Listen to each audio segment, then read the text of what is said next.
Capítulo 12. La extraña historia de Jonathan Small.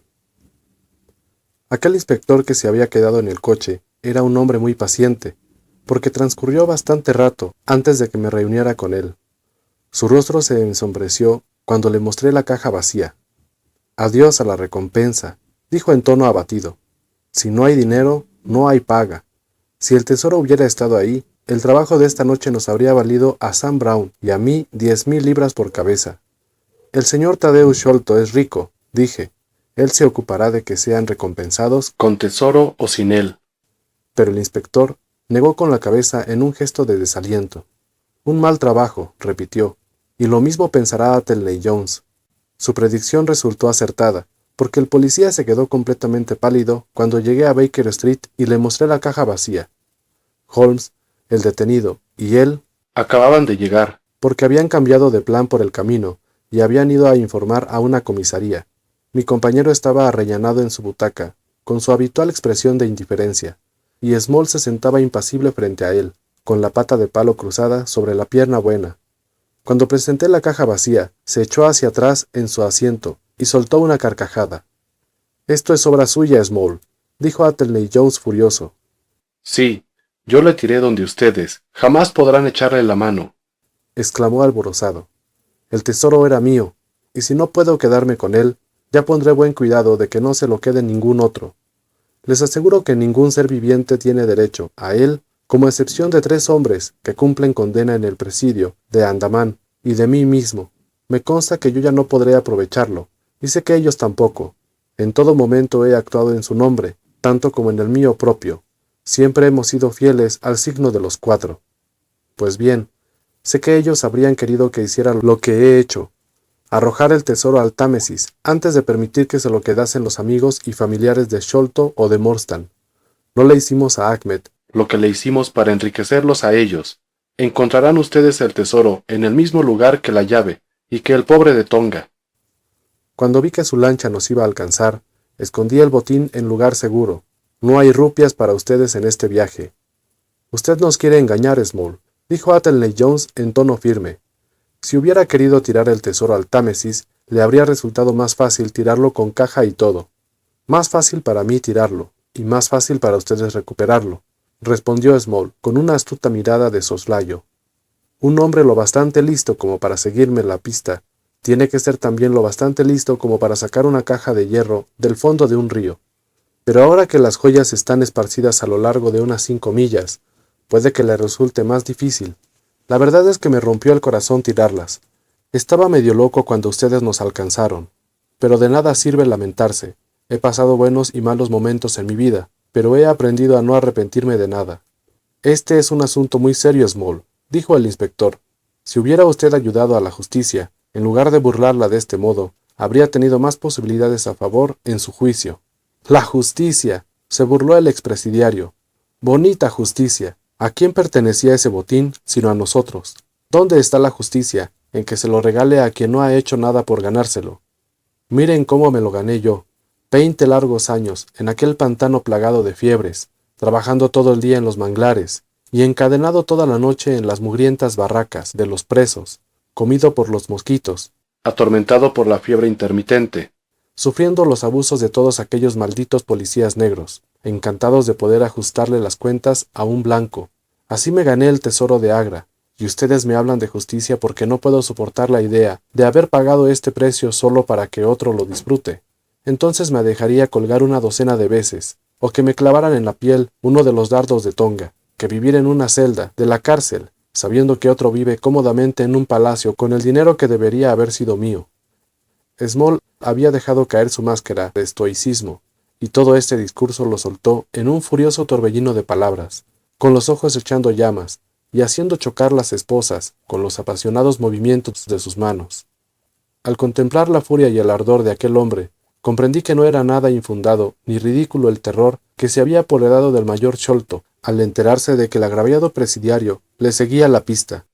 «Olvida usted que no sabemos nada de todo eso», dijo Holmes tranquilamente. «No conocemos su historia y no podemos decir hasta qué punto pudo estar la justicia de su parte en un principio. Mire, señor, usted me habla con mucha amabilidad, aunque me doy perfecta cuenta de que es a usted a quien debo estos grilletes que llevo en las muñecas. Aún así, no le guardo rencor por ello. Ha jugado limpio, con las cartas encima de la mesa. Si quiere escuchar mi historia, no tengo ningún motivo para callármela. Lo que le voy a contar es la pura verdad, hasta la última palabra. Gracias. Puede dejar el vaso aquí, a mi lado, y arrimaré los labios si tengo sed. Yo soy de Worcestershire, nacido cerca de Perth Shore. Apuesto a que si se pasan por allí, encuentran un montón de gente apellidada Small. Muchas veces he pensado en ir a echar un vistazo por allá, pero la verdad es que nunca fui un motivo de orgullo para la familia, y dudo de que se alegren mucho de verme. Son todos gente respetable, que va a la iglesia, pequeños granjeros, conocidos y respetados en toda la región. Y yo siempre fui una bala perdida. Por fin, cuando tenía unos 18 años, dejé de causarles problemas, porque me metí en un lío por culpa de una chica, y la única manera que encontré de salir fue aceptando el salario de la reina, alistándome en el tercero de casacas amarillas, que estaba a punto de partir hacia la India. Sin embargo, no estaba destinado a ser soldado mucho tiempo. Apenas había aprendido el paso de la oca y el manejo del mosquete, cuando cometí la tontería de ponerme a nadar en el Ganges. Tuve la suerte de que John Holder, el sargento de mi compañía, que era uno de los mejores nadadores de todo el ejército, estuviera también en el agua en aquel momento. Cuando estaba en medio del río, un cocodrilo me atacó y me arrancó la pierna derecha tan limpiamente como lo habría hecho un cirujano. Con el susto y la pérdida de sangre, me desmayé, y me habría ahogado si Holder no me hubiera sostenido y llevado a la orilla. Pasé 5 meses en el hospital, y cuando por fin pude salir, renqueando, con esta pata de palo sujeta al muñón, me encontré dado de baja en el ejército e incapacitado para cualquier ocupación activa. Como podrán imaginar, aquello fue un golpe muy duro. Sin haber cumplido aún los 20 años, me veía convertido en un inválido. No obstante, al poco tiempo, mi desgracia resultó ser una bendición disfrazada. Un hombre llamado Abel White, que se había establecido allí para cultivar añil, buscaba un capataz que supervisara a sus peones y se ocupara de que trabajaran. Dio la casualidad de que era amigo de nuestro coronel, el cual se había interesado por mí desde mi accidente. Para abreviar la historia, el coronel me recomendó encarecidamente para el puesto, y como la mayor parte del trabajo se hacía a caballo, mi pierna no era un grave inconveniente, porque me sujetaba perfectamente a la silla con la rodilla.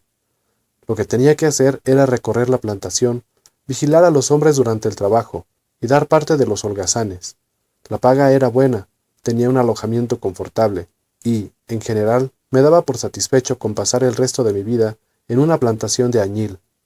El señor Abel White era un hombre amable y se pasaba con frecuencia por mi cabaña a fumar una pipa conmigo, porque en aquellos lugares los hombres blancos se tratan unos a otros con mucha más consideración que aquí en su país. Pero la buena suerte nunca me duró mucho. De pronto, sin una señal de advertencia, nos cayó encima la gran rebelión. Un mes antes, la India parecía tan tranquila y pacífica como Surrey o Kent. Al mes siguiente, había 200.000 diablos negros sueltos por allí, y el país era un completo infierno. Pero ustedes, caballeros, ya deben saber todo esto, probablemente mejor que yo, porque nunca fui muy aficionado a la lectura.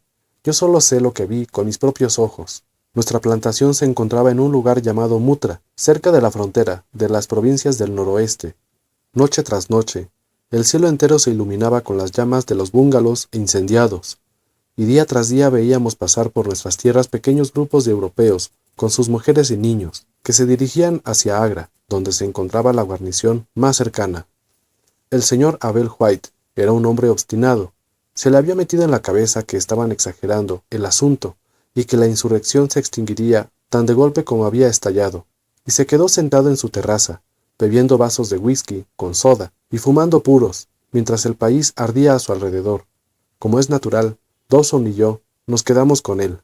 Dawson vivía con su mujer y se encargaba de llevar los libros y la administración, y un buen día llegó la catástrofe. Yo había estado en una plantación bastante alejada, y al atardecer cabalgaba despacio hacia la casa, cuando mis ojos se fijaron en un bulto informe que yacía en el fondo de una hondanada. Descendía a caballo para ver lo que era, y se me heló el corazón al descubrir que se trataba de la mujer de Dawson, cortada en tiras y medio devorada por los chacales y perros salvajes. un poco más adelante, en la carretera, estaba el propio Dawson, caído de bruces y completamente muerto, con un revólver vacío en la mano y 4 cipayos tendidos uno sobre otro, delante de él. Tiré de las riendas de mi caballo, preguntándome hacia dónde debía dirigirme, pero en aquel momento vi una espesa columna de humo que se elevaba del bungalow de Abel White, de cuyo tejado empezaban a surgir llamas. Comprendí que ya no podía hacer nada por mi patrón, y que interviniendo no lograría más que perder yo también la vida. Desde donde me encontraba podía ver cientos de aquellos demonios morenos, todavía vestidos con sus casacas rojas, bailando y aullando en torno a la casa en llamas. Algunos señalaron hacia mí, y un par de balas pasaron silbando junto a mi cabeza. Así que emprendí la huida, a través de los arrozales, y aquella misma noche me puse a salvo dentro de los muros de Agra. Sin embargo, de pronto quedó claro que allí tampoco se estaba muy seguro. El país entero estaba revuelto como un enjambre de abejas. Allí donde los ingleses conseguían reunirse en pequeños grupos, podían mantener el terreno justo hasta donde alcanzaban sus fusiles. En todos los demás sitios eran fugitivos indefensos. Fue una lucha de millones contra centenares, y lo más sangrante del asunto era que aquellos hombres contra los que luchábamos, infantería, caballería y artillería, eran nuestras propias tropas, selectas, soldados a los que habíamos enseñado y preparado nosotros, que manejaban nuestras propias armas y utilizaban nuestros propios toques de corneta. En Agra estaban el tercero de fusileros bengalíes, algunos sikhs, 2 compañías de caballería y una batería de artillería. Se había formado también un cuerpo voluntario de empleados y comerciantes, y a él me incorporé con mi pata de palo y todo. A principios de julio hicimos una salida para enfrentarnos con los rebeldes en Shagunje, y los hicimos retroceder por algún tiempo, pero se nos acabó la pólvora, y tuvimos que volver a refugiarnos en la ciudad. De todas partes nos llegaban las peores noticias, lo cual no es de extrañar, porque si miran ustedes el mapa, verán que nos encontrábamos en el corazón mismo del conflicto. Lucknow está a poco más de 100 millas al este, y Kanpur aproximadamente a la misma distancia por el sur. En cualquier dirección de la brújula no había más que torturas, matanzas y atrocidades. Agra es una gran ciudad, en la que proliferan toda clase de fanáticos y feroces adoradores del demonio. Nuestro puñado de hombres habría estado perdido en sus estrechas y tumultuosas calles. Así pues, nuestro jefe decidió cruzar el río y tomar posiciones en el viejo fuerte de Agra. No sé si alguno de ustedes, caballeros, habrá leído u oído algo acerca de aquel viejo fuerte. Es un sitio muy extraño, el más extraño que he visto, y eso que he estado en rincones de los más raros. En primer lugar, tiene un tamaño enorme. Yo creo que el recinto debe abarcar varias hectáreas. Hay una parte moderna, donde se instaló toda la guarnición, las mujeres, los niños, las provisiones y todo lo demás, y aún sobraba cantidad de sitio. Pero la parte moderna no es nada, comparada con el tamaño de la parte vieja, donde no iba nadie, y que había quedado abandonada a los escorpiones y los ciempiés. Está toda llena de grandes salas vacías, pasadizos tortuosos y largos pasillos que tuercen a un lado y a otro, de manera que es bastante fácil perderse allí. Por esta razón, casi nunca se metía nadie por aquella parte, aunque de vez en cuando se enviaba un grupo con antorchas a explorar. El río pasa por la parte de delante del viejo fuerte, que así queda protegida, pero por los lados y por detrás hay muchas puertas y, naturalmente, había que vigilarlas, tanto en la parte vieja como en la que ocupaban nuestras tropas. Andábamos escasos de personal, y apenas disponíamos de hombres suficientes para controlar las esquinas del edificio y atender los cañones. Así pues, nos resultaba imposible montar una fuerte guardia en cada una de las innumerables puertas. Lo que hicimos fue organizar un cuerpo de guardia central en medio del fuerte y dejar cada puerta a cargo de un hombre blanco y 2 o 3 nativos. A mí me escogieron para vigilar durante ciertas horas de la noche una puertecilla aislada. En la fachada sudoeste del edificio pusieron bajo mi mando a 2 soldados sikhs y se me ordenó que si ocurría algo, disparase mi mosquete, asegurándome que inmediatamente llegaría ayuda desde el cuerpo de guardia central. Pero como el cuerpo de guardia se encontraba a sus buenos 200 pasos de distancia, y el espacio intermedio estaba formado por un laberinto de pasadizos y corredores, yo tenía grandes dudas de que la ayuda pudiera llegar a tiempo, en caso de un verdadero ataque. La verdad es que yo me sentía bastante orgulloso de que me hubieran confiado aquella pequeña posición de mando. siendo como era un recluta sin experiencia, y encima cojo. Durante 2 noches monté guardia con mis punjabíes. Eran unos tipos altos y de aspecto feroz, llamados Mahomet Singh y Abdullah Khan, ambos veteranos combatientes que habían empuñado las armas contra nosotros en Chilian Wala. Hablaban inglés bastante bien, pero yo apenas pude arrancarles unas pocas palabras. Preferían quedarse juntos y charlar toda la noche en su extraña jerga sikh. Yo solía situarme fuera de la puerta, contemplando el ancho y ondulante río y el centelleo de las luces de la gran ciudad.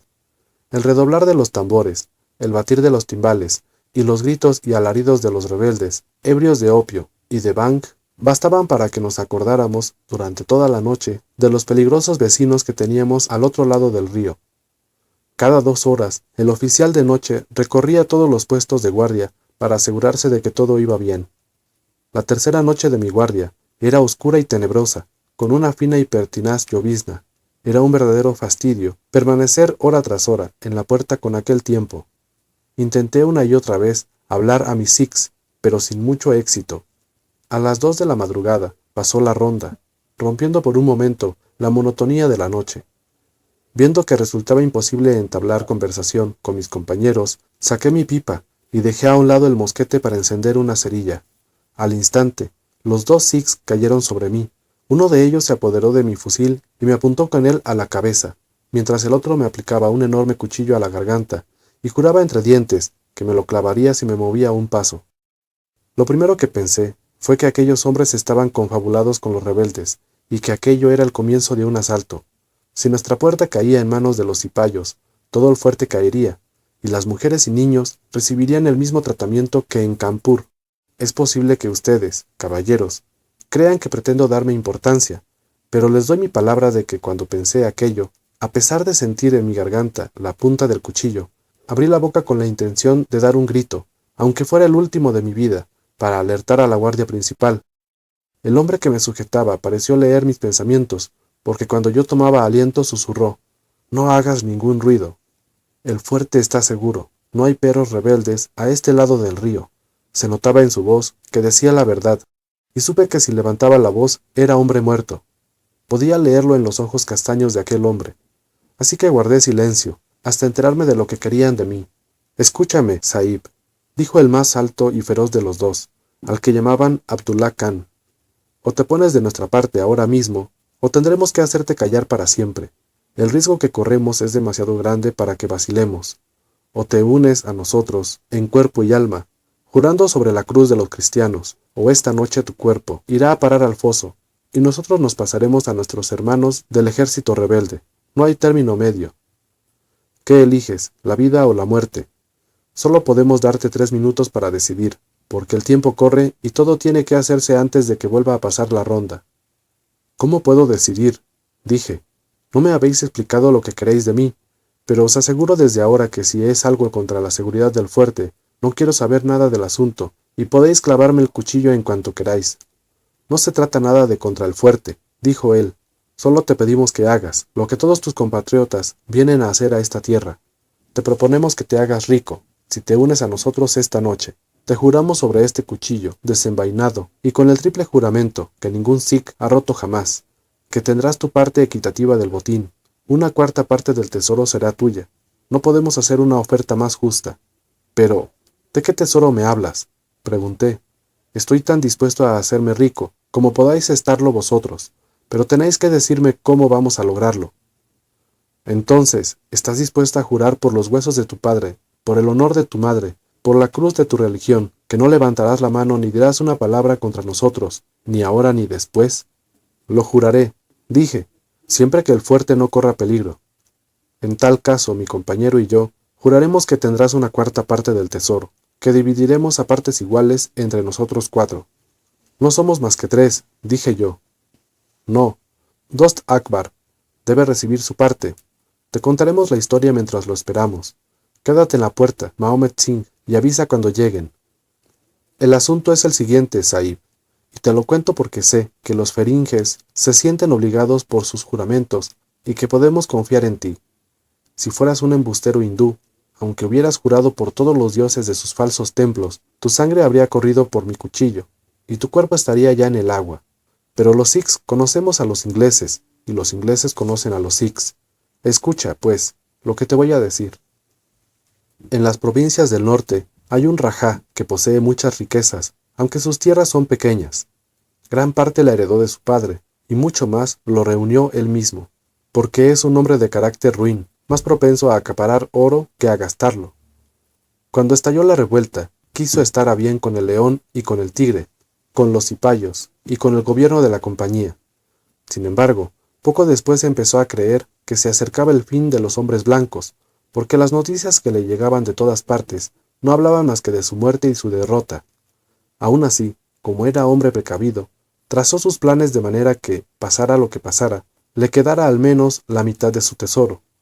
Todo el oro y la plata los guardó consigo en las bóvedas de su palacio, pero las piedras más preciosas y las perlas más perfectas que poseía las metió en un cofre de hierro, y se las confió a un sirviente de confianza, para que éste, disfrazado de mercader, las trajera a la fortaleza de Agra, donde estarían a salvo hasta que vuelva a haber paz.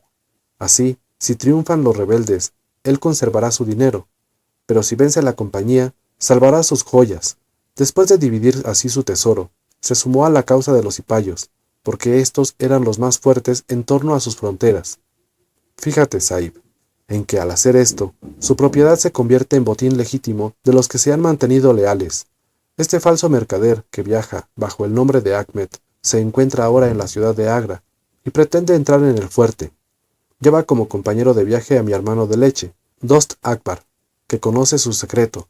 Dost Akbar le ha prometido guiarle esta noche a una puerta lateral del fuerte, y ha elegido esta para sus propósitos. Está a punto de llegar, y aquí nos encontrará a Mahomet Singh y a mí aguardándolo. Es un lugar solitario, y nadie se enterará de su llegada. El mundo no volverá a saber del mercader Ahmed, pero el gran tesoro del Rajá se dividirá entre nosotros. ¿Qué dices a eso, Sahib? En Worcestershire, la vida de un hombre parece algo importante y sagrado, pero la cosa es muy diferente cuando estás rodeado de fuego y sangre, y te has acostumbrado a tropezar con la muerte en cada esquina. Que Ahmed el mercader viviera o muriera, me tenía completamente sin cuidado, pero al oír hablar del tesoro, se me había animado el corazón, y pensé en lo que podría hacer con él en mi tierra, en la cara que pondría mi familia, al ver que el vástago inútil regresaba con los bolsillos repletos de monedas de oro. Así que ya había tomado mi decisión.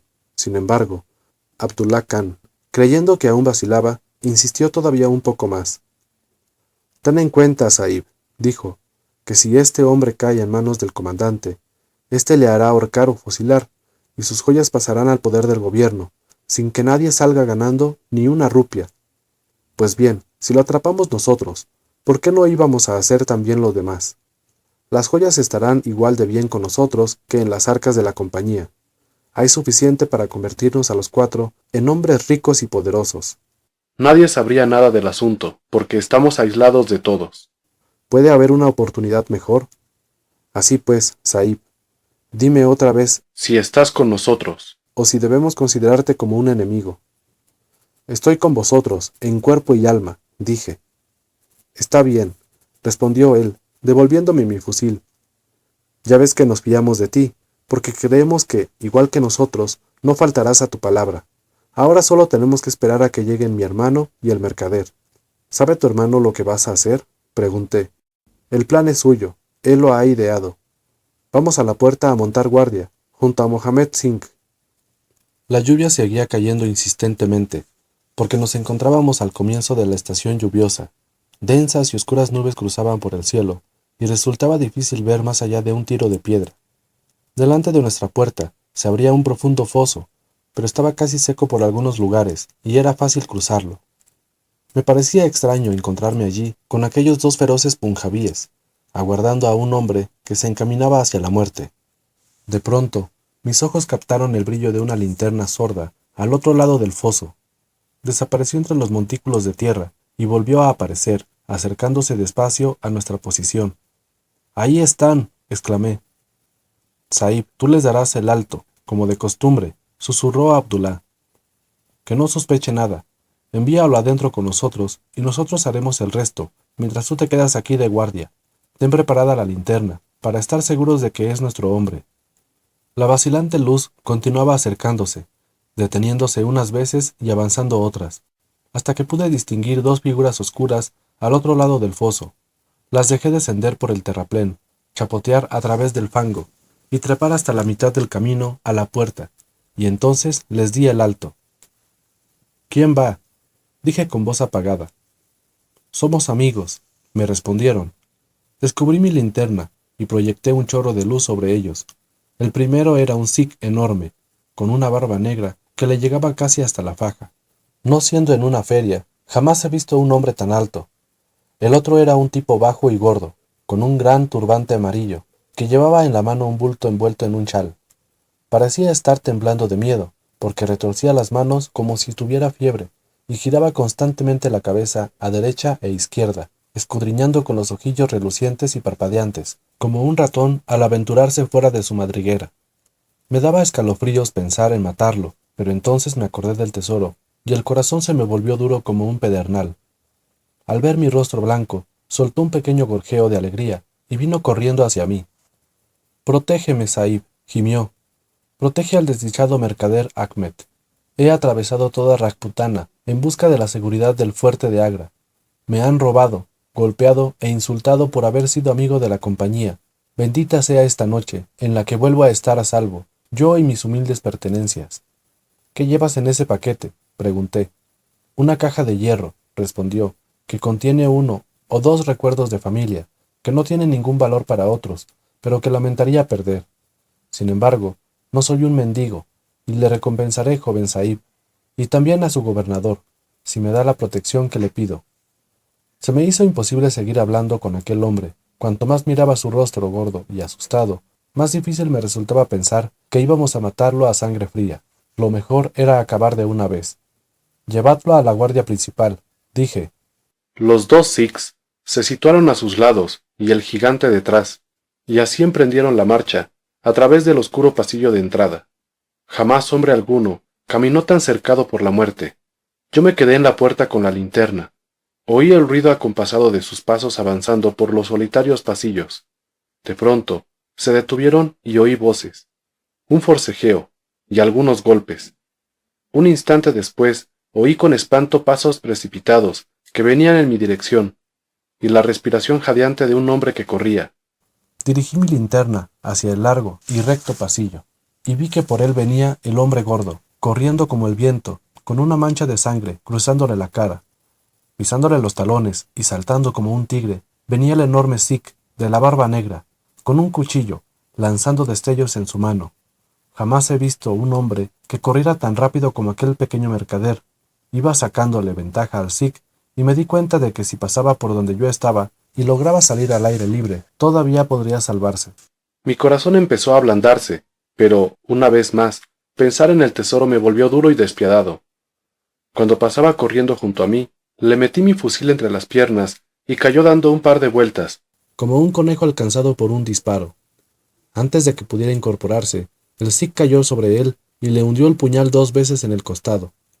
El hombre no soltó ni un gemido, ni movió un solo músculo, quedando tendido donde había caído. Yo creo que se había roto el cuello al caer. Ya ven, caballeros, que cumplo mi promesa. Les estoy contando la historia al detalle, exactamente tal como sucedió, tanto si me favorece como si no. Small dejó de hablar y extendió las manos esposadas para coger el whisky con agua que Holmes le había preparado.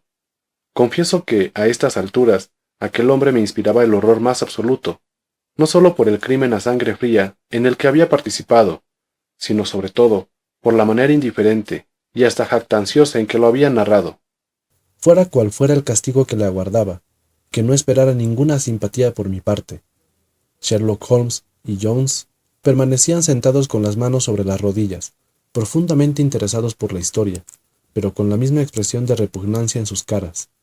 Es posible que Small se diera cuenta, porque cuando prosiguió su relato había un toque de desafío en su voz y su actitud. «Aquello estuvo muy mal, no cabe duda», dijo, «pero me gustaría saber cuántos hombres, estando en mi situación, habrían rechazado una parte del botín, sabiendo que la alternativa era dejarse cortar el cuello. Además, una vez que hubo entrado en el fuerte, era su vida o la mía. Si hubiera escapado, todo el asunto habría salido a la luz, y me habrían juzgado en consejo de guerra, y seguramente fusilado. En momentos como aquellos, la gente no suele ser muy indulgente. Continúe su relato, dijo Holmes tajante. Bueno, pues entre Abdullah, Akbar y yo, cargamos con él, y vaya si pesaba, a pesar de lo bajo que era. Mahomet Singh se quedó de guardia en la puerta. Lo llevamos a un lugar que los sikhs ya tenían preparado. Quedaba algo lejos, en un pasillo tortuoso que llevaba a una gran sala vacía, y cuyas paredes de ladrillo se estaban cayendo a pedazos. En un punto, el suelo de la tierra se había hundido, formando una tumba natural, y allí dejamos a Ahmed el mercader, después de cubrir su cuerpo con ladrillos sueltos. Una vez hecho esto, fuimos todos por el tesoro.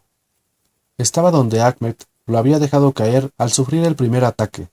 La caja era esa misma que tienen abierta sobre la mesa. Del asa tallada que tiene arriba, colgaba una llave atada, con un cordel de seda. La abrimos, y la luz de la linterna hizo brillar una colección de joyas, como las que aparecían en los cuentos que me hacían soñar de niño en Pershore. Se quedaba uno totalmente deslumbrado al mirarlas. Cuando nos hacíamos de contemplarlas, las sacamos todas e hicimos una lista. Había 143 diamantes de primera calidad, entre ellos uno que creo que llamaban el Gran Mogol, y que dicen que es el segundo más grande del mundo. Había, además, 97 esmeraldas preciosísimas y 170 rubíes, aunque algunos eran pequeños. También había 40 carbunclos, 210 zafiros, 61 ágatas y gran cantidad de berilos, ónices, ojos de gato, turquesas y otras piedras cuyos nombres yo no conocía entonces, aunque los aprendí más tarde. Además de todo esto, había aproximadamente 300 perlas bellísimas, 12 de ellas montadas en una diadema de oro. Por cierto, estas últimas ya no estaban en el cofre cuando lo recuperé. Alguien las había sacado. Después de contar nuestros tesoros, los volvimos a meter en el cofre y los llevamos a la puerta para que los viera Mohammed Singh. Luego renovamos, solemnemente, nuestro juramento de apoyarnos unos a otros y guardar el secreto. Acordamos esconder el botín en un lugar seguro, hasta que el país volviera a estar en paz, y entonces dividirlo entre nosotros a partes iguales. No tenía sentido repartirlo en aquel momento, porque si nos encontraban encima joyas de tanto valor, se despertarían sospechas, y en el fuerte no había intimidad ni existía lugar alguno donde poder guardarlas. Llevamos la caja a la misma sala donde habíamos enterrado el cadáver y allí, debajo de unos ladrillos de la pared mejor conservada, abrimos un hueco y metimos en él nuestro tesoro. Tomamos buena nota del lugar, y al día siguiente yo dibujé 4 planos, uno para cada uno de nosotros, y al pie de cada plano puse el signo de nosotros 4, porque habíamos jurado que cada uno defendería siempre los intereses de los demás, de manera que ninguno saliera más favorecido. Y puedo asegurar, con la mano sobre el corazón, que jamás he quebrantado aquel juramento. Bueno, caballeros, no hace falta que les cuente cómo concluyó la rebelión india. Cuando Wilson tomó Delhi y Sir Colin liberó Lucknow, se rompió la columna vertebral del asunto. Llegaron nuevas tropas a montones, y Nana Sahib se esfumó por la frontera. Una columna volante, mandada por el coronel Greathead, avanzó sobre Agra y puso en fuga a los Pandies. Parecía que se iba restableciendo la paz en el país, y nosotros 4 empezábamos a confiar en que se acercaba el momento de poder largarnos, sin problemas, con nuestra parte del botín. Pero nuestras esperanzas se hicieron pedazos, en un momento, al vernos detenidos por el asesinato de Ahmed. La cosa sucedió así. Cuando el Rajá puso sus joyas en manos de Ahmed, lo hizo porque sabía que éste era digno de confianza. Sin embargo, esos orientales son gente muy recelosa. ¿Qué creen que hizo el Rajá? Pues recurrir a un segundo sirviente, todavía más leal, y ponerlo a espiar al primero. A este segundo hombre se le ordenó que no perdiera nunca de vista a Ahmed, y que lo siguiera como si fuese su sombra. Aquella noche lo había seguido, y lo había visto entrar por la puerta, como es natural. Pensó que se había refugiado en el fuerte, y al día siguiente también él solicitó ser admitido, pero no pudo encontrar ni rastro de Ahmed. Esto le pareció tan extraño, que habló del asunto con un sargento de exploradores, el cual lo puso en conocimiento del comandante. Inmediatamente se procedió a un registro minucioso, y se descubrió el cadáver, y de este modo, justo cuando creíamos estar a salvo, Los 4 fuimos detenidos y llevados a juicio por asesinato. 3 de nosotros por haber estado de guardia en la puerta aquella noche, y el cuarto porque se sabía que había acompañado a la víctima. Durante el juicio no se dijo ni una palabra acerca de las joyas, porque el Rajá había sido derrocado y desterrado de la India, así que nadie tenía un interés particular por ellas. Sin embargo, lo del asesinato quedó perfectamente demostrado, y estaba claro que los 4 teníamos que haber participado en él. A los 3 Sikhs les cayeron trabajos forzados a perpetuidad, y a mí me condenaron a muerte, aunque más adelante me conmutaron la sentencia, por la misma que a los demás. Nos encontrábamos, pues, en una situación bastante curiosa. Allí estábamos los 4, con una cadena al tobillo, y poquísimas probabilidades de salir alguna vez en libertad, a pesar de que cada uno de nosotros conocía un secreto que le habría permitido vivir en un palacio, si hubiera podido aprovecharlo. Era como para volverse loco de rabia, tener que aguantar las patadas y los puñetazos de todos aquellos fantasmones, tener que alimentarnos de arroz y agua, cuando fuera teníamos aquella fastuosa fortuna, aguardando que la recogiéramos. Aquello podría haberme vuelto loco, pero siempre fui bastante tosudo, así que aguanté y esperé a que llegara mi momento. Y por fin me pareció que el momento había llegado. Me trasladaron desde Agra a Madrás, y de allí a la isla de Blair, en las Andamán. En aquella prisión hay muy pocos presos blancos, y como yo me porté bien desde el principio, no tardé en convertirme en una especie de privilegiado. Se me asignó una cabaña en Hope Town, que es un poblado pequeño, en la ladera del monte Harriet, y me dejaron prácticamente a mi aire. Es un lugar horrible e infecto, y todo él, excepto los pequeños claros donde vivíamos, está plagado de salvajes caníbales, siempre dispuestos a dispararnos un dardo envenenado si les dábamos ocasión. Teníamos que cavar, abrir zanjas, plantar ñame y otra docena de actividades, de manera que nos manteníamos bastante ocupados todo el día, pero por la noche disponíamos de algo de tiempo libre. Entre otras cosas, aprendí a preparar y administrar medicinas para ayudar al médico, y adquirí ligeras nociones de su ciencia. Me mantenía en constante alerta por si surgía una oportunidad de escapar, pero aquello está a cientos de millas de la tierra más próxima, y en aquellos mares apenas sopla el viento, de modo que la fuga resultaba terriblemente difícil. Nuestro médico, el doctor Somerton, era un joven vividor y aficionado al juego, y los demás funcionarios jóvenes se reunían por la noche en sus habitaciones para jugar a las cartas. La enfermería, donde yo solía preparar las medicinas, estaba al lado de su cuarto de estar, y había una ventanita que comunicaba las 2 habitaciones. Muchas noches, cuando me sentía solo, apagaba la lámpara de la enfermería y me quedaba allí, escuchando lo que decían y viéndolos jugar. A mí también me gustan las partidas de cartas, y mirarlos era casi tan entretenido como jugar uno mismo. Además del médico, allí iban el mayor Sholto, el capitán Morstan y el teniente Bromley Brown, que estaban al mando de las tropas nativas, y también 2 o 3 funcionarios de prisiones.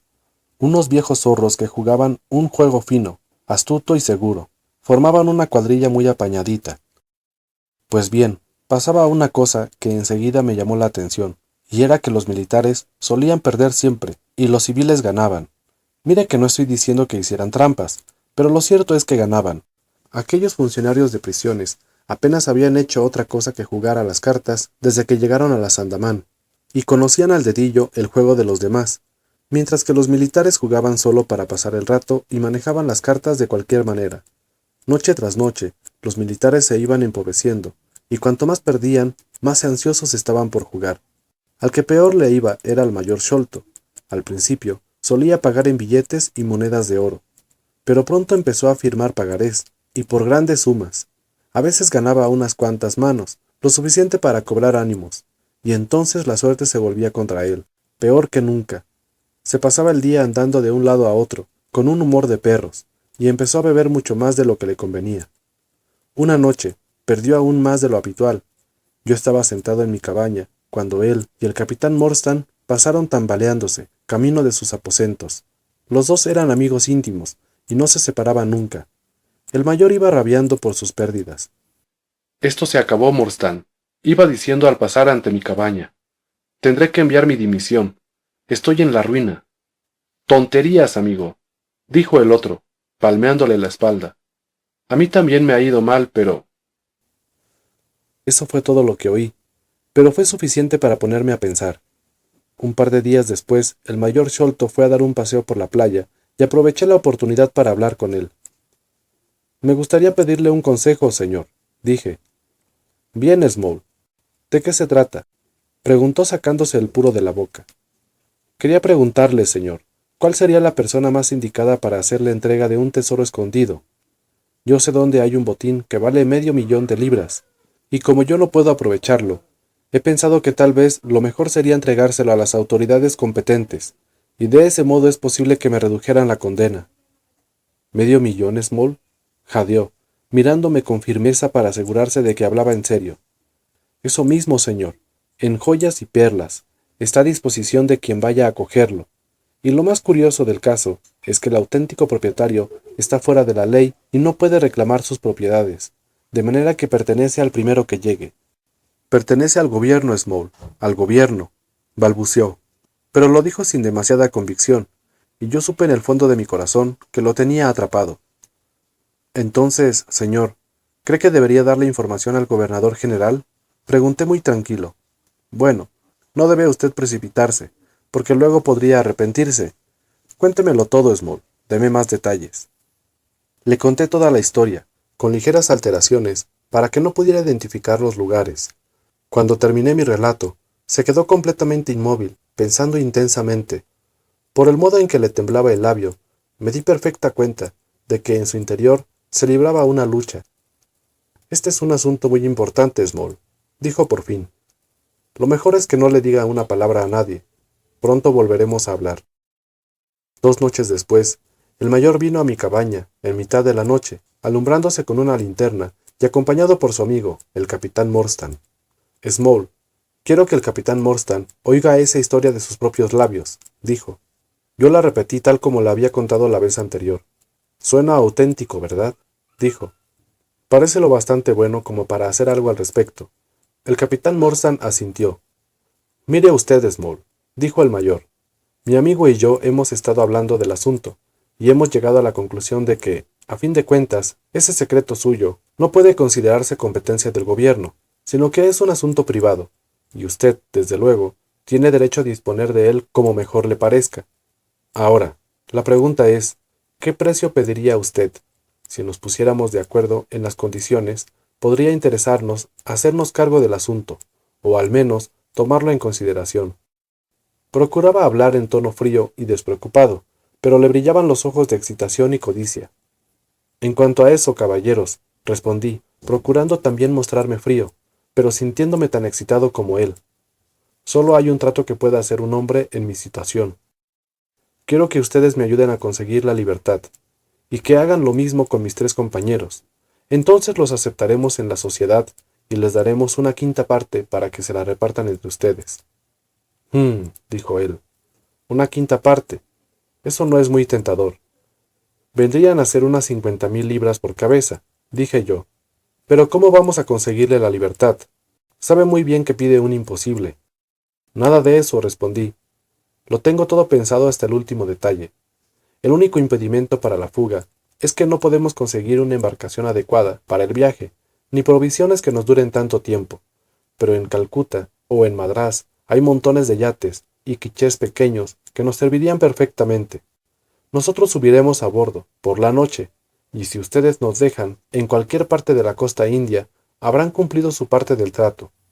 Si se tratara solo de una persona, dijo. O todos o ninguno, respondí. Lo hemos jurado. Tenemos que ir siempre los 4 juntos. Ya lo ve, Morstan, dijo el mayor. Small es un hombre de palabra. No abandona a sus amigos. Creo que podemos fiarnos de él. Es un negocio sucio, respondió el otro. Pero como tú dices, ese dinero nos sacaría a flote perfectamente. Muy bien, Small, dijo el mayor. Supongo que tendremos que aceptar sus condiciones. Pero como es natural, antes tendremos que comprobar la veracidad de su historia. Dígame dónde está escondida la caja, y yo solicitaré un permiso, e iré a la India, en el barco mensual de suministros, para investigar el asunto. No tan deprisa, dije yo, que me iba enfriando a medida que él se acaloraba. Tengo que obtener el visto bueno de mis 3 camaradas. Ya le digo que tenemos que ser los 4 o ninguno. Tonterías, estalló. ¿Qué pintan esos 3 negros en nuestro trato? Negros o azules, dije yo. Están conmigo en esto, y vamos todos juntos. Pues bien, el trato se cerró en una segunda reunión, a la que asistieron Mahomet Singh, Abdullah Khan y Dost Akbar. Volvimos a discutir el asunto, y al final nos pusimos de acuerdo.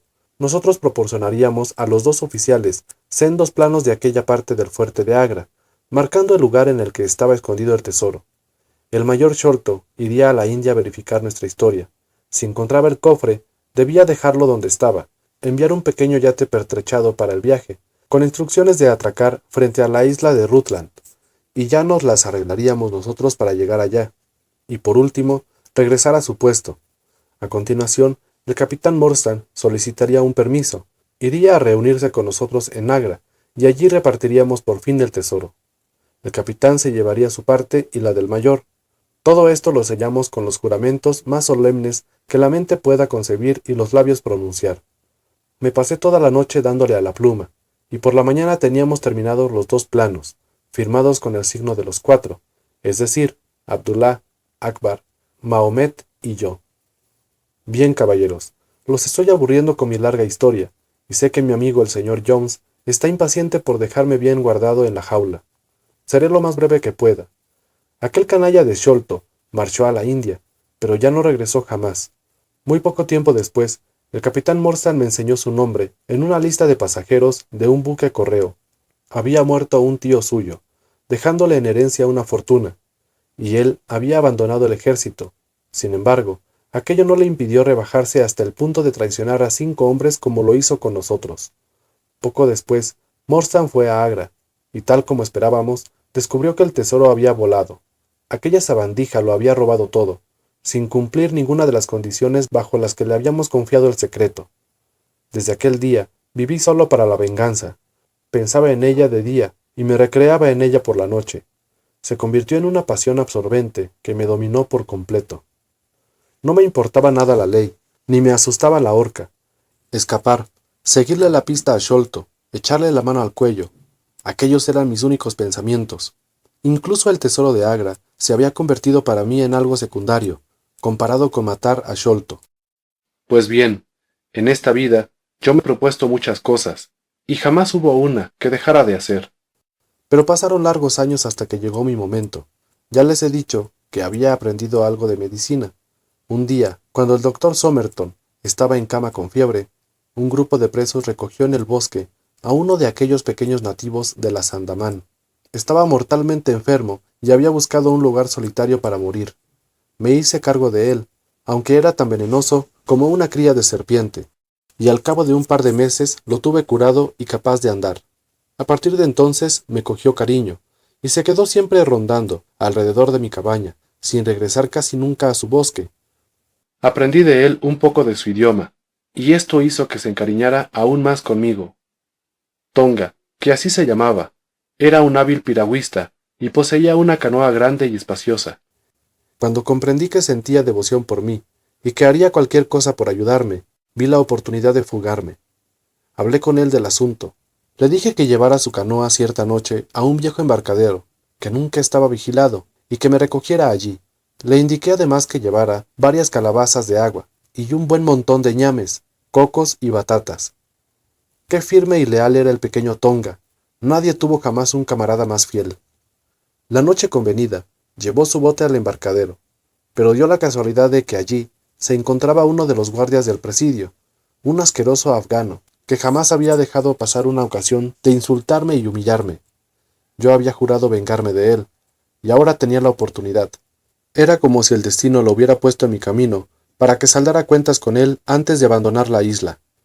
Estaba de pie a la orilla del agua, de espaldas a mí, con la carabina al hombro. Busqué una piedra con la que aplastarle los sesos, pero no encontré ninguna. Entonces se me ocurrió una idea extraña, y supe dónde podía conseguir un arma. Me senté en la oscuridad, y solté las correas de mi pata de palo.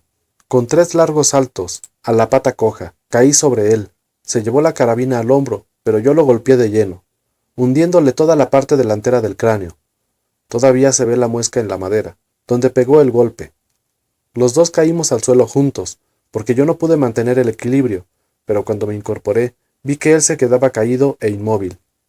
Salté a la canoa, y en menos de una hora Estábamos ya bastante mar adentro. Tonga se había llevado todas sus posesiones, sus armas, sus dioses. Entre otras cosas, tenía una larga lanza de bambú y varias esteras de palma de cocotero, con las que construía una especie de vela.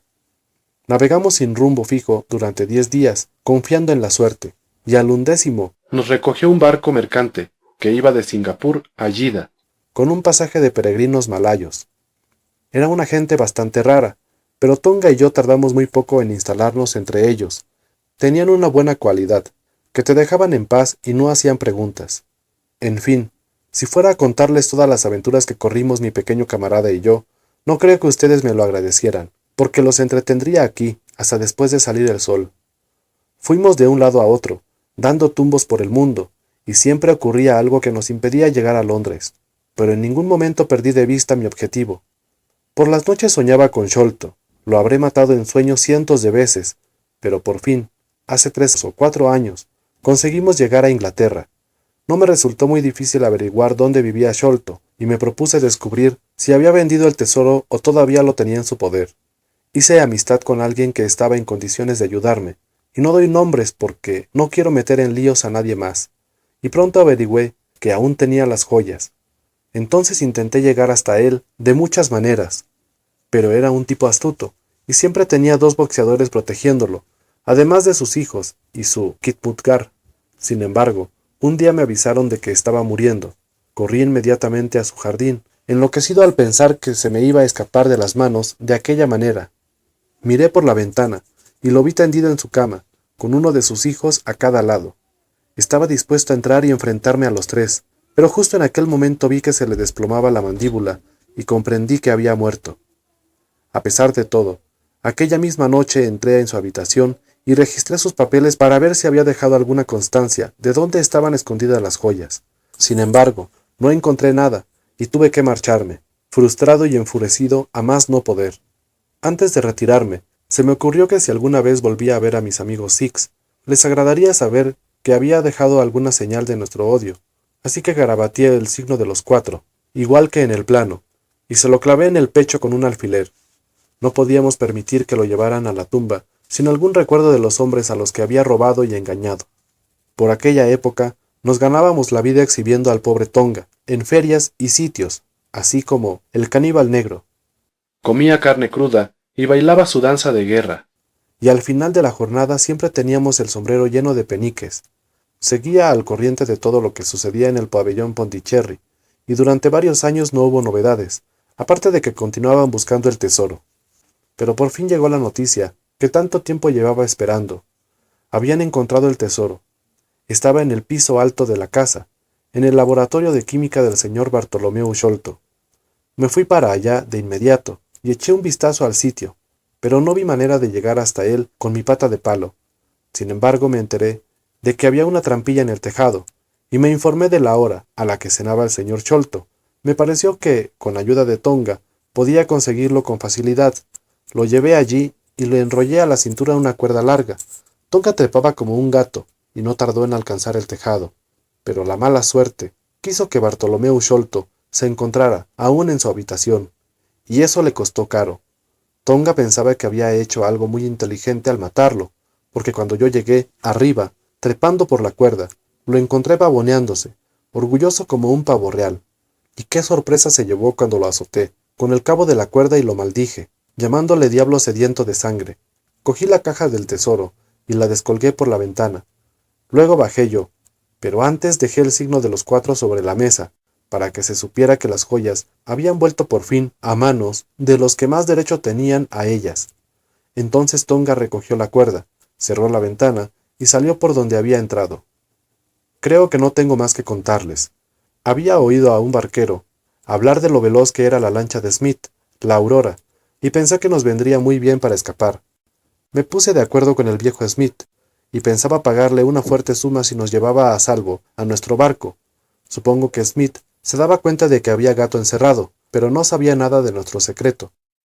Esta es toda la verdad, y si se la he contado, no ha sido para divertirlos, ya que ustedes me han jugado una mala pasada, sino porque creo que mi mejor defensa consiste en no ocultar nada, y dejar que todos sepan lo mal que se portó conmigo, el mayor Sholto.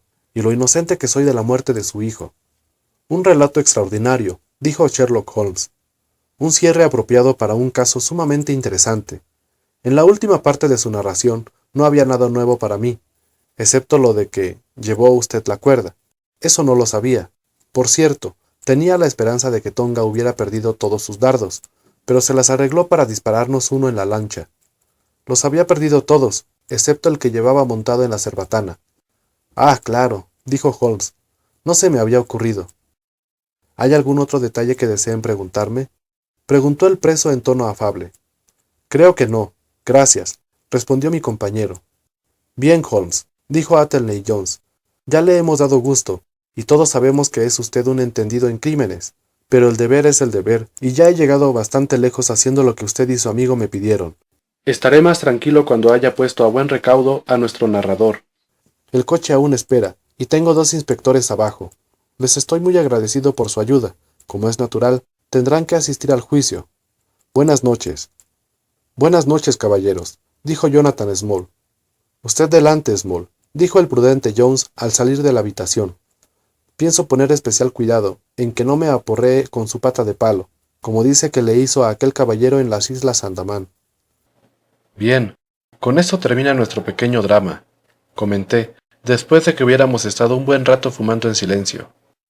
Me temo que esta puede ser la última investigación en la que tenga ocasión de estudiar sus métodos. La señorita Morstan me ha hecho el honor de aceptarme como futuro marido. Holmes dejó escapar un gemido de lamentación. Me temía algo así, dijo, y, sinceramente, no puedo felicitarle. Me sentí un poco ofendido. ¿Tiene algún motivo para que le desagrade mi elección?, pregunté. No, en absoluto. Opino que es una de las muchachas más encantadoras que he conocido, y podría haber resultado muy útil en un trabajo como el nuestro. Posee verdadero talento para estas cosas. Fíjese en cómo conservó el plano de Agra, seleccionándolo entre todos los demás papeles de su padre.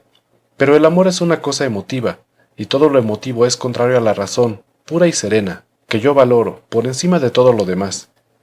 Yo nunca me casaría, porque eso podría condicionar mi buen juicio. Confío, dije, echándome a reír, en que mi buen juicio logre sobrevivir a esta prueba, pero le veo fatigado. Sí, ya me viene la reacción. Durante la próxima semana estaré más flojo que un trapo. Es extraño, dije. ¿Cómo alternan en usted periodos de lo que en otra persona podríamos llamar vagancia, con arranques de energía y vigor deslumbrantes? Sí, respondió. Llevo dentro de mí materiales para hacer un vago de campeonato y también un tipo de lo más activo. Y por cierto, volviendo al asunto de Norwood, ya ve usted que, como yo sospechaba, tenían un cómplice en la casa, que no puede ser otro que Lal Rao, el mayordomo. Así pues, a Jones le corresponde en exclusiva el honor de haber capturado al menos un pez en su gran redada. El reparto me parece tremendamente injusto, comenté. Usted ha hecho todo el trabajo en este asunto. Yo he conseguido una esposa. Jones se lleva el mérito. ¿Quiere decirme qué le queda a usted? A mí, dijo Sherlock Holmes, me queda todavía el frasco de cocaína. Y levantó su mano blanca y alargada para cogerlo. Fin del signo de los 4, de Sir Arthur Conan Doyle.